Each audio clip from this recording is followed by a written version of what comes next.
Bill आया, पास भी हो गया क्योंकि संख्या बल उनके पास था। लेकिन मैं इस मुल्क के विपक्ष के तमाम पॉलिटिकल पार्टियों को, तमाम मेंबर ऑफ पार्लियामेंट को इस मंच पर खड़ा होकर के सैल्यूट करूंगा, सलाम करूंगा उनको कि अगर लोकसभा में उस बिल के समर्थन में 288 वोट पड़ रहे थे तो उस बिल के खिलाफ में 232 वोट पड़े, जबकि देश की लोकसभा में मुस्लिम सांसद सिर्फ 24 हैं। 200 से ज्यादा इस देश का हिंदू भाई, दलित भाई, ईसाई भाई, सिख भाई अलग एलान उस बिल के खिलाफ खड़ा था और पूरे दिन और पूरी रात चलने वाली पार्लियामेंट में सुबह 3:30 बजे वोटिंग कर रहा था उस बिल के खिलाफ लोकसभा में। यह है इस मुल्क की खूबसूरती, यह है इस मुल्क की गंगा जमुनी तहजीब। मुझे आज भी याद है, हमारे पंजाब का हमारा एक साथी है, मेंबर ऑफ पार्लियामेंट है, राजा बड़ी, उसका भाषण सुनना, सरदार है वो, उसने कितनी असरदार बात कही है। मुझे फख्र है इस मुल्क की गंगा जमुनी तहजीब पर, भले ही उसको पामाल करने की कितनी साजिशें की जाएं, लेकिन जब राज्यसभा में अगले दिन यह बिल आया तो अगर इस बिल की हिमायत में 128 वोट पड़े तो अपोजिशन के 95 मेंबर ऑफ पार्लियामेंट राज्यसभा में ऐसे थे जो इस बिल के खिलाफ खड़े थे। और सुबह के 3 बजे बीमारी की हालत में सोनिया गांधी जी इस बिल के खिलाफ वोट करने के लिए राज्यसभा में मौजूद थी।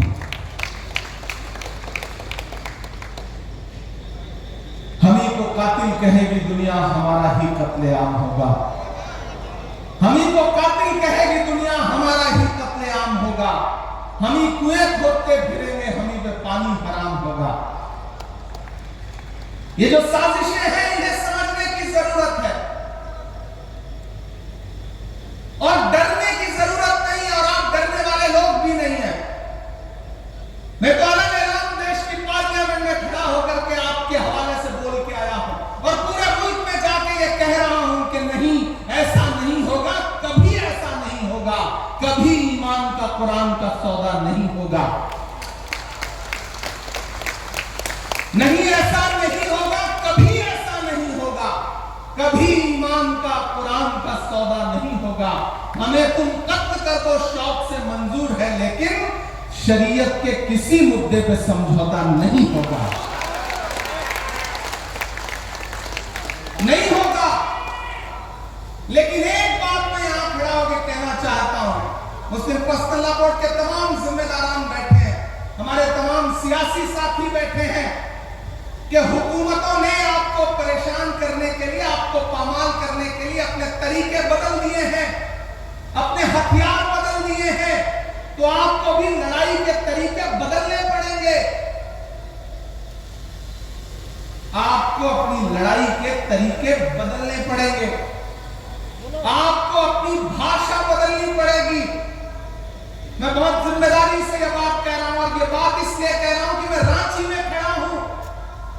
यह वह सरजमीन है जहां तकरीबन 3.5 साल मौलाना अबुल कलाम आजाद ने नजरबंद रह करके गुजारा है। इन आबो हवाओं में, इन फजाओं में मौलाना आजाद की खुशबू है, यहां उनके एहसास है। मैं इसलिए यहां खड़ा होकर के यह बात कह रहा हूं। मैंने जब देश की पार्लियामेंट में अपनी तकरीर शुरू की थी तो उस समय भी मौलाना आजाद से शुरू की थी। मैंने कहा था कि 1947 में जामा मस्जिद की सीढ़ियों पर खड़े होकर के जब मौलाना आजाद ने तकरीर की थी और ये कहा था कि कहां जा रहे हो, ये है तुम्हारा मुल्क, यहां तुम्हारे आबा अजदाद की कब्रें हैं, तो लोगों ने अपने सरों की गठरियां उतार के रख दी थी। और आज उसी जामा मस्जिद की सीढ़ियों के पास सोए हुए मौलाना आजाद को फिर से सजा देनी पड़ेगी कि ये मेरी कब्र है, ये सरकार की जागीर नहीं है। ये सरकार जो आपकी इबादतगाहों को, आपके कब्रिस्तानों को अपनी जागीर बना लेना चाहती है, दरअसल मुखालफत उस सोच के वो जो अमेंडमेंट लेके आए हैं उसमें कुछ अमेंडमेंट इतने खतरनाक हैं कि अगर वो जमीन पर उतर गए और लागू हो गए तो हर शहर में, हर जगह ये सरकार एक अलग तरीके की फिरकापरस्ती फैलाना चाहती है। हम लोग उसके खिलाफ पार्लियामेंट में भी लड़ रहे थे, सुप्रीम कोर्ट में भी लड़ रहे हैं। हमारे कई साथी हैं जिन्होंने अपने अपने तौर पे खुद से पिटीशन फाइल किया है। मैं भी पार्लियामेंट में लड़ने के बाद सुप्रीम कोर्ट में भी इस मुद्दे पर लड़ रहा हूं और हमें सुप्रीम कोर्ट से बहुत उम्मीदें हैं कि वो आइन का पास जरूर रखेंगे, लेकिन हर लड़ाई सिर्फ पार्लियामेंट और न्यायालयों तक ही नहीं लड़ी जाती। और मैंने तो पार्लियामेंट में भी छाती ठोक के यह बात कही थी कि आज जो आप कृषि कानून, आज जो आप ये वक्फ का कानून लेकर के आए हैं, इसी ठसक और इसी जिद के साथ आप देश की पार्लियामेंट में सीए का कानून भी लाए थे और आपने ये कहा था कि हम दूसरे मुल्कों में बसने वाले हिंदू भाइयों को हिंदुस्तान में ला करके उनको नागरिकता देंगे, उनको सिटीजनशिप देंगे। लेकिन मैंने उनकी पोल खोलते हुए ये बात कही थी कि पिछले 10 साल में 2000 हिंदू भाई भी आपसे नागरिकता मांगने के लिए नहीं आए। इसके उलट 15 लाख हिंदुस्तानियों ने पिछले 10 साल में हिंदुस्तान की सिटीजनशिप छोड़ दी, दूसरे मुल्कों में जाकर के बस गए। यह अंजाम हुआ है उस कानून का। ऐसे ही कृषि कानून लेकर के आए थे, उसके फायदे गिनवाए थे पूरे मुल्क को उन्होंने। लेकिन आपको याद होगा, मैं सलाम करूंगा अपने देश के किसानों को कि उन्होंने दिल्ली की सरहद पर आकर के अपने तंबू गाड़ दिए। 700 किसान शहीद हो गए और एक दिन मजबूर होकर के देश के प्रधानमंत्री को अपने रूधे गले के साथ देश से कहना पड़ा कि हम कृषि कानून वापस ले रहे हैं। यह अंजाम हुआ उस कानून का। तो आप ये मत समझिए कि देश की पार्लियामेंट में कानून उन्होंने पास कर दिया तो अब आप खामोश होकर बैठ जाएंगे। नहीं, देश का आईन आपको ताकत देता है, आपको इजाजत देता है और आपसे कहता है कि अगर कोई कानून अवाम के खिलाफ है तो उस पर बात होनी चाहिए, एहतजाज होना चाहिए। और मुझे खुशी है कि पूरे मुल्क का मुसलमान एहतजाज कर रहा है और ये कह रहा है कि हम इस लड़ाई को छोड़ेंगे नहीं, इस लड़ाई को लड़ते रहेंगे। क्योंकि हम करें बात दलीलों से तो रद्द होती है, हम करें बात दलीलों से तो रद्द होती है। उनके होठों की खामोशी भी सनद होती है। कुछ न कहने से भी छिन जाता है एजाज़े सुखन, जुल्म सहने से भी जालिम की मदद होती है। ये जुल्म सहना नहीं है, इसके खिलाफ आवाज उठानी है। क्योंकि इसी जमीन में जो खुददारी बोई है मौलाना अबुल कलाम आजाद ने, मैं आज रास्ते में आ रहा था तो मैं दिल्ली के जामा मस्जिद में 1947 में उनका दिया गया भाषण, उनकी तकरीर पढ़ रहा था। तो मुझे लगा कि जब मैं वहां खड़ा होऊंगा तो मैं दोनों को कैसे एक दूसरे से कनेक्ट करूं।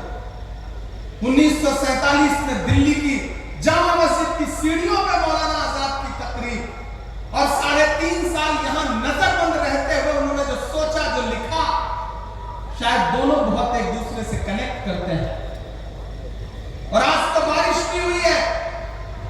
उन्होंने उस वक्त कहा था तकरीर करते हुए कि अजीजों, अपने दिलों को मजबूत बनाओ, अपने दिलों को मजबूत बनाओ और अपने दिमागों में सोचने की आदत डालो। फिर देखो ये फैसले तुम्हारे लिए कितने फायदेमंद होंगे। ये देखो, मस्जिद के मीनारे तुमसे उछक उछक कर सवाल कर रहे हैं कि तुमने अपने तारीख के सफात को कहां गुम कर दिया है। अभी कल की ही बात है कि यही जमुना के किनारे तुम्हारे काफिलों ने वजू किया था और आज तुम हो कि यहां रहते हुए खौफ महसूस करते हो। अजीजों, अपने अंदर एक बुनियादी तब्दीली पैदा करो। तुम्हारा खौफ बेजा है। मुसलमान और बुज़दिली एक जगह जमा नहीं हो सकता। सच्चे मुसलमान को कोई ताकत हिला नहीं सकती है, न कोई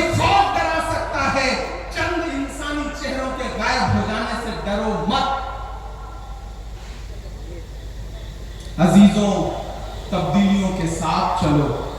ये ना कहो कि इसके लिए तैयार नहीं थे, बल्कि तैयार हो जाओ।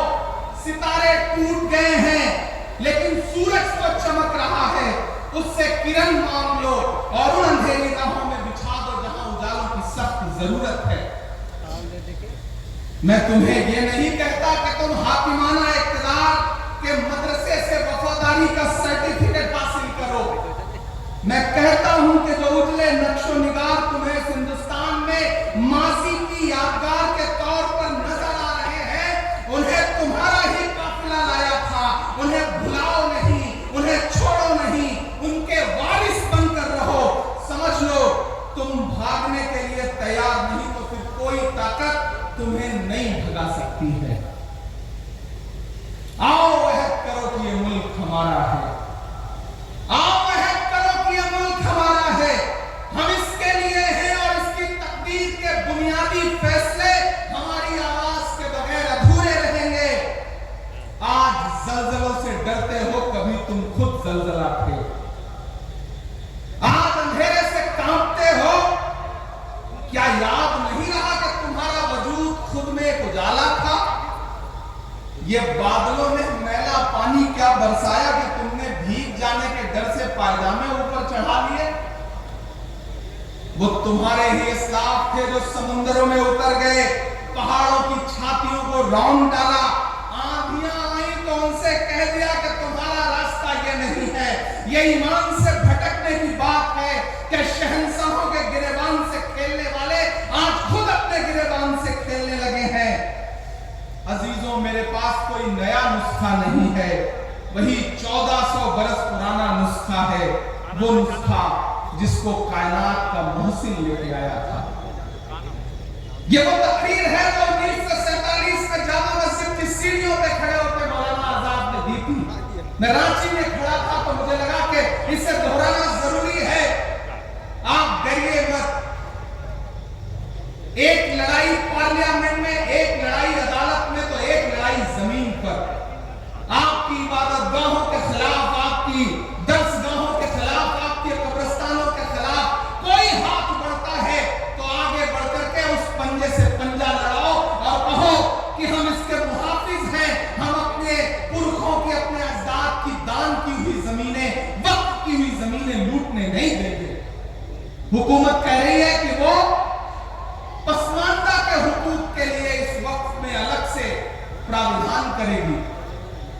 मैंने तो पार्लियामेंट में भी कहा था कि बुनकरों के उद्योग को बर्बाद करने वाली ये सरकार, चाहे वो मालेगांव हो, चाहे भिवंडी हो, चाहे इचलकरंजी हो, चाहे बनारस हो, चाहे मऊ हो, चाहे मुबारकपुर हो, चाहे रांची हो, पूरे मुल्क में जो बुनकरों के हाथ में कारोबार था कि अपने हाथों के हुनर से वो लोगों के जिस्मों के लिए लिबास बनाते थे, उस पूरे रोजगार को बर्बाद कर दिया गया।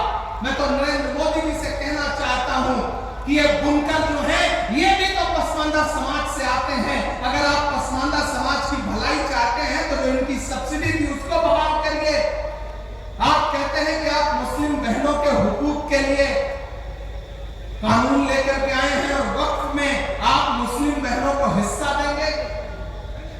नरेंद्र मोदी जी, हमें गुजरात की बेटी बिल्किस याद है।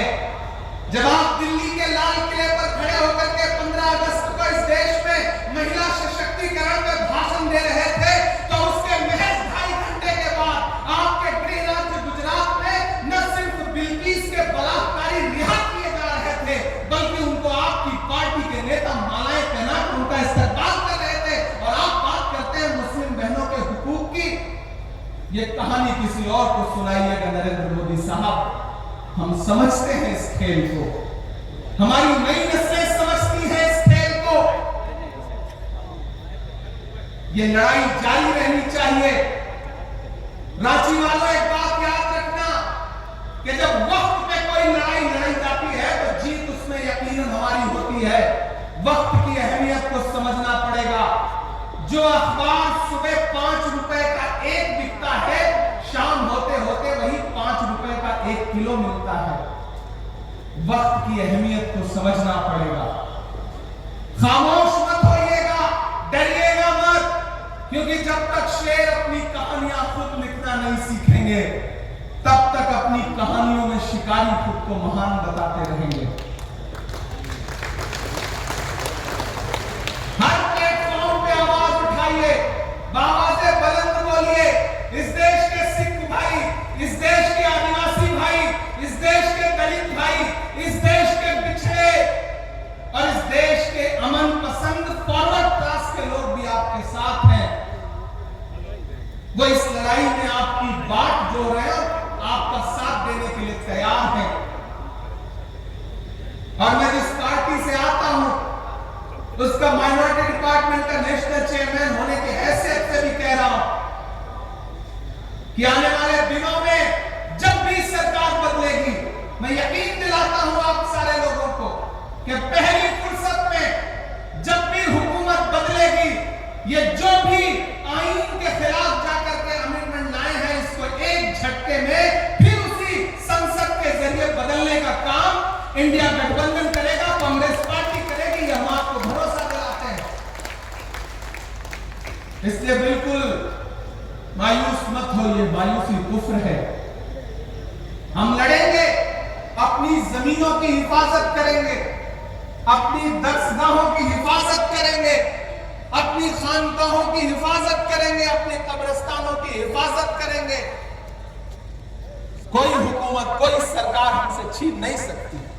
और अभी हफीजुल भाई ने तो भरोसा भी दिलाया, यहां के चीफ मिनिस्टर साहब भी, हेमंत सोरेन साहब भी इस चीज को लेकर के संजीदा हैं। तो कम से कम कर्नाटक हो, तेलंगाना हो, झारखंड हो, ऐसे कई सूबे हैं जहां भाजपा की नफरत वाली सोच के बरक्स एक नई सेकुलर सोच खड़ी है, जो उनके किसी भी कानून के खिलाफ, जो कानून अवाम के हक में नहीं है, उसको अपने यहां इंप्लीमेंट नहीं होने देगी। ये हम आपको भरोसा दिलाते हैं। आपने बहुत लंबी तकरीरें सुनी है, बहुत ज्यादा बात नहीं करनी है। बस आपका इस बात के लिए शुक्रिया अदा करना है कि आप इस बारिश में भी हजारों की तादाद में यहां इकट्ठे हुए। कोई आंधी, कोई तूफान, कोई बारिश अगर आपको रोक नहीं पा रहा है, तो फिर ये आपका जज्बा ही हमारी ताकत है। ये जो हमारे मुस्लिम पर्सनल बोर्ड के जो तमाम बुजुर्ग बैठे हैं, ये आपके हौसले की बुनियाद पर लड़ रहे हैं। इन्होंने अपनी उम्र जी ली है, लेकिन ये अपने आने वाले मुस्तकबिल के लिए लड़ रहे हैं, अपने नए नस्ल के बच्चों के लिए लड़ रहे हैं। यहां मौजूद एक एक शख्स हमारे बुजुर्गों के हौसले के लिए, इनके लिए दुआ के लिए एक एक हाथ उठा करके, ताली बजा करके इनका एहसास दिलाए कि कौम की नई नस्ल आपके साथ खड़ी है। आप पूरे मुल्क में इस आंदोलन की अलग जगा के रखिए, इंकलाब बर्पा करके रखिए। इंशाअल्लाह नई नस्ल आपको जब भी जरूरत होगी, बदन में जो भी लहू है तेरी अमानत है, जहां जहां हो जरूरत वसूल कर लेना। हम सारे लोग किसी कुर्बानी से पीछे नहीं हटेंगे। किसानों ने 700 जाने कुर्बान की, लेकिन हुकूमत को झुकने पे मजबूर कर दिया। तो हम तो सरकार से कहना चाहते हैं कि तुझको कितनों का लहू चाहिए अर्ज़े वतन, कितनी आंखों से कलेजा तेरा ठंडा होगा। अगर आपके कलेजे की ठंडक के लिए आपको कुर्बानियों की दरकार है, तो मैंने पार्लियामेंट में भी कहा था और यहां भी कह रहा हूं कि उनसे 2 कदम आगे ये इमरान खड़ा मिलेगा। अगर आपको कुर्बानियों की दरकार है तो आप लीजिए। और हमने अभी दिखाया, समाज में दिखाया कि जब पड़ोस के मुल्क ने हमारे मुल्क में दहशतगर्दी फैलाई, तो बंगाल के झंडू अली शेख ने पहली शहादत दी पहलगाम अटैक के बाद। जब पड़ोसी मुल्क ये सोच रहा था कि हिंदुस्तान में नफरतें फैला करके वो हमारी एकजुटता को तोड़ने का काम करेगा, तो कर्नल सोफिया कुरैशी आगे निकल के आई और उसने पूरी दुनिया को बताया कि ऑपरेशन सिंदूर क्या था। जब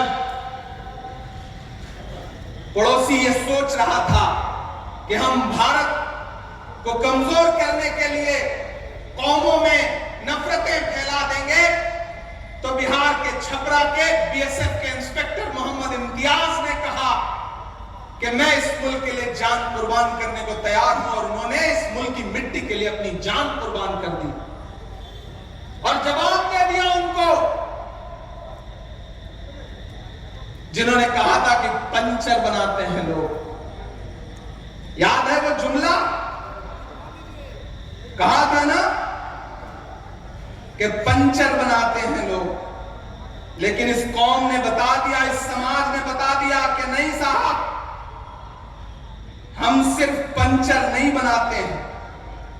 मैंने तो एक शेर कहा उस दौरान की, ये किसने कह दिया तुमसे कि बस पंचर बनाते हैं? ये किसने कह दिया तुमसे कि बस पंचर बनाते हैं? वतन पे हंस के जो कट जाएं ऐसे सर बनाते हैं। वो चाहे ब्रिगेडियर उस्मान हो या वीर अब्दुल हमीद हो, जब भी आपको जरूरत पड़ी है हम 2 कदम आगे खड़े मिले, तो हम यहां से खड़े होकर इस सरकार से यह कहना भी चाहते हैं कि इतना जुल्म मत करिए। ये बड़े भोले भाले लोग हैं, खुदा ने इनके हाथों में हुनर दिया है, अपने हाथों के हुनर की बुनियाद पर अपने लिए 2 रोजी और रोटी का जुगाड़ करते हैं, मेहनत करते हैं, कमाते हैं। इनको कम से कम सुकून से मस्जिदों में इबादत करने दीजिए, खानकाहों में बैठने दीजिए, दर्सगाहों में पढ़ने दीजिए, और सुकून से कब्रों में सोने दीजिए। हमारी कब्रों पे बुलडोजर मत चलाइए। हम आपसे ये मुतालिबा करते हैं, और हमें डराइए मत। मत समझना डराने से डर जाएंगे, अब के सारी हदों से गुजर जाएंगे। मत समझना डराने से डर जाएंगे, अब के सारी हदों से गुजर जाएंगे। मौत के नाम का खौफ